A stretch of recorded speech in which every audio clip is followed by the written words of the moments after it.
In 2174, Earth is screwed. Overpopulation drained every last resource. So, humanity built Elysium, a giant spaceship to carry 60,000 people to Tannis, a new home that's like Earth 2.0. The trip is more than a century long, so the crew is put in hypersleep, waking up every 2 years in shifts to keep things running. On the ship's deck, a captain and his team listen as the message comes through. Cold, clear, and final. Earth is gone, wiped out, no survivors. Silence fills the room. An unknown time later, a man wakes up, confused, in nothing but his tidy whities.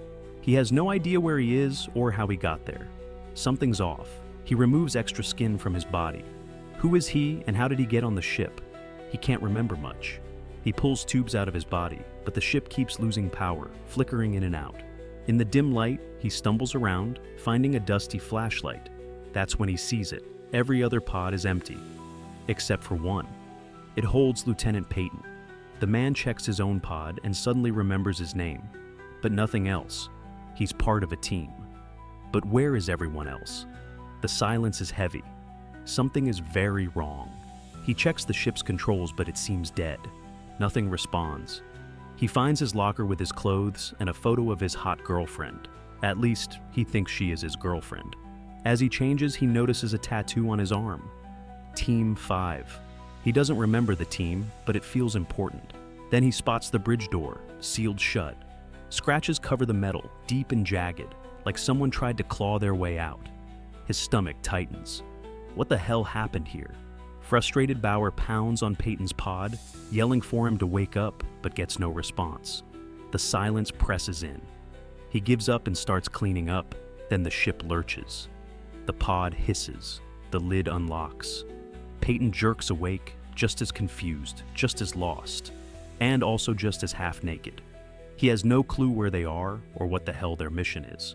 At least muscle memory kicks in. They know they were trained for this.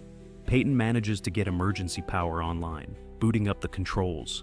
They try to contact someone, anyone, but get silence. Then the ship starts groaning again, and something scurries through the ventilation shafts. Peyton blames the unstable nuclear reactor, saying it's just the system rebooting. But Bauer isn't so sure. With the bridge locked, Bauer crawls into the vents while Peyton guides him via comms. At first, it's just dust and metal, but then Bauer spots a spider. He follows it until he slams against a grate, and right behind it, a corpse. Trapped in a cramped bootlocker, Bauer struggles to shove the grate open, finally falling into a room and cutting off contact with Peyton in the process. He stumbles through the ship, looking for answers, when he spots a woman, Nadia. Before he can say anything, she bolts. Chasing her, he rounds a corner and nearly shits himself. A body hangs from the ceiling. Before he can process it, Nadia slams him down, searches his pockets, and demands he takes of his boots. But before she can rob him blind, eerie growls echo from the hallway. The hanging body is snatched by a pack of humanoid, cannibalistic mutants. Bauer freaks out and runs, diving back into the ventilation shafts. Once he's back in familiar territory, he reconnects with Peyton, but keeps his voice low, praying the monsters don't hear him. One of the creatures drops in, sniffing around, then grabs the corpse from earlier and hauls it away. Only when the coast is clear does Bauer finds the courage to whisper to Peyton, telling him about the terrifying crap he just saw. They debate what to do. Peyton thinks there's no point trying to reach the bridge. No one's left to help them. The ship isn't programmed to return to Earth, so they're on their own. Then Bauer gets a memory flash about the planet Tannis, their original destination. He remembers watching it on TV as a kid, hearing about how crew members could bring their spouses to the planet Tannis if they choose to go there. That means his girlfriend, and Peyton's people, should be somewhere on board. But Peyton shuts that down fast. The ship is massive, and running around aimlessly would be suicide. Their best shot? Take control of the ship before cannibalistic freaks turn it into their personal buffet. Bauer stumbles around, still half asleep and confused. He spots some anti-riot guns in a closet, grabs one, and asks Peyton to guide him through the hallways. He's trying to find the reactor bay to reset it manually. As he peeks around a corner, he freezes, spotting someone passing by. He hides and notices his hands are shaking, possibly a sign of Pandorum, a disorder caused by deep space and emotional stress that can make people lose their minds and do some really crappy things. Peyton shares a story about an old mission. One officer, totally losing his mind, launched all the hypersleep capsules into space, thinking the flight was cursed. What a dumbass! As Peyton talks, Bauer explores the area, not knowing someone is following him. He finds a body hanging from the ceiling, again, but to his shock, the person's alive. It's Shepard from Team 4, who attacks Bauer, thinking he's a monster. Bauer calms him down and helps him get free of a booby trap. Shepard's as clueless as Bauer about the situation, and when a bunch of creatures shows up, they both take off running. Bauer hides, but Shepard steps right into another trap, and the creatures start feeding on him. Bauer tries to shoot one, but the monsters spot him and start chasing. He falls from a high platform and is pulled into a locked room by Man, a crew member who doesn't speak English but doesn't shut up. It's tough to communicate, but Bauer notices Man's tattoo, which shows he's from the agriculture unit. Bauer tells him to wait while he searches for the reactor. Since Bauer's from the flight unit, he knows how to handle it.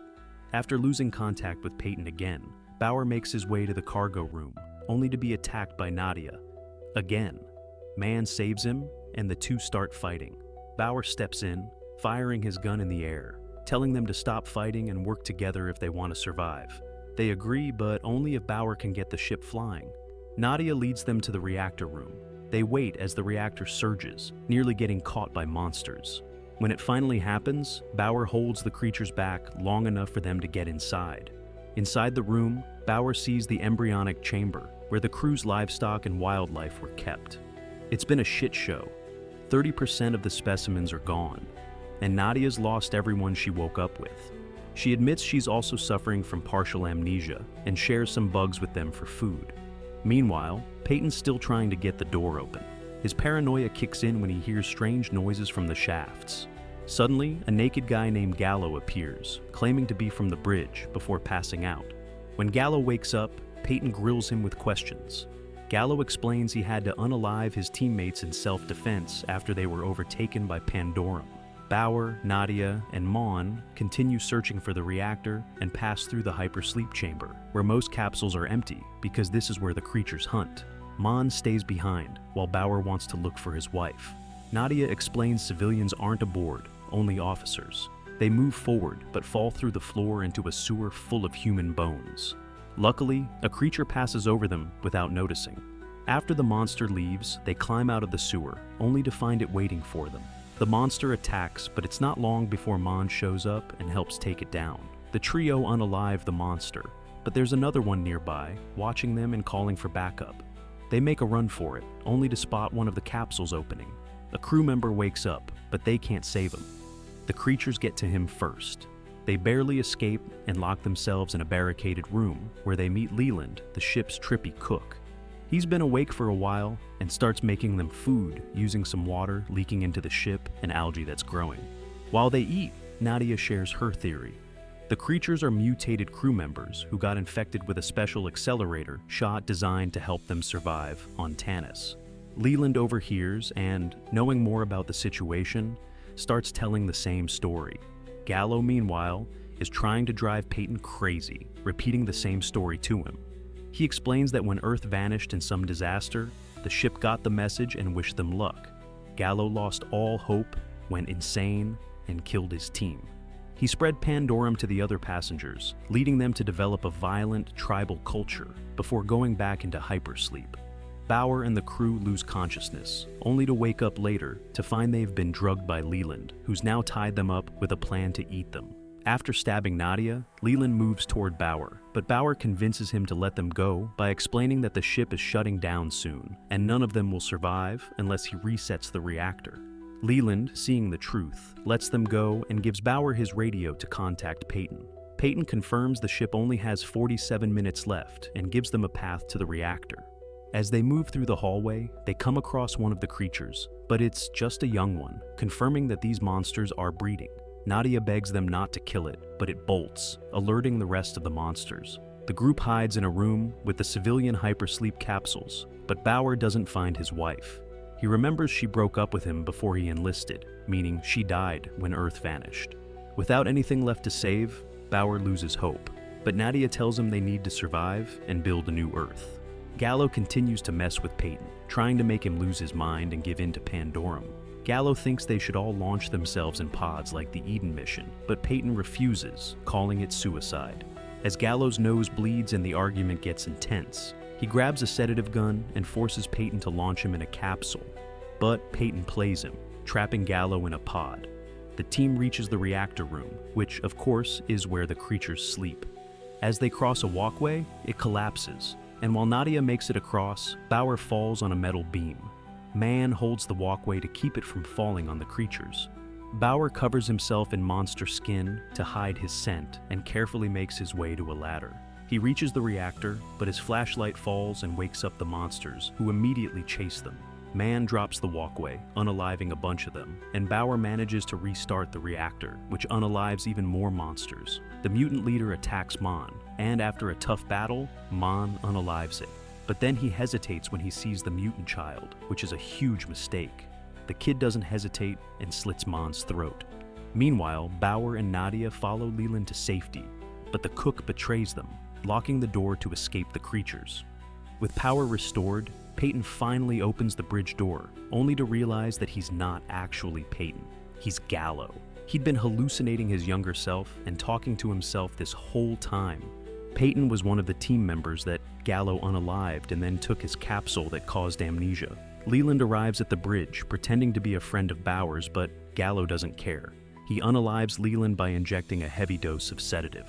Bauer and Nadia make it to the bridge, and Bauer finds his gun on Leland's body. He opens the flight log, discovering 923 years have passed since the mission started.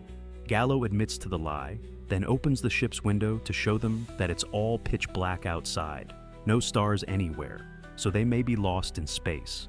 Having lost all hope, Gallo tries to push Bauer into insanity by talking about freedom without law or God. But Bauer isn't having it. He jumps on Gallo, ready to unalive him, but Nadia interrupts with a crucial discovery. There are bioluminescent jellyfish-like creatures outside. They finally realize the ship has already landed on Tannis 800 years ago and is now at the bottom of an ocean.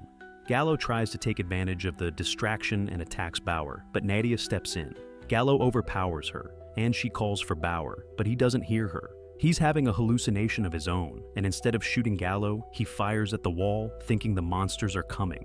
The shot shatters a window, and water floods in, drowning Gallo and the remaining creatures. Nadia and Bauer scramble into a flooded pod, and since there's not enough air for both of them, Bauer gives her the oxygen mask. The computer launches over 1,000 capsules, including theirs, in response to the emergency. Moments later, Bauer and Nadia surface near a beach. Together, they watch the other pods rise from the ocean, realizing they have enough people to start rebuilding a new Earth.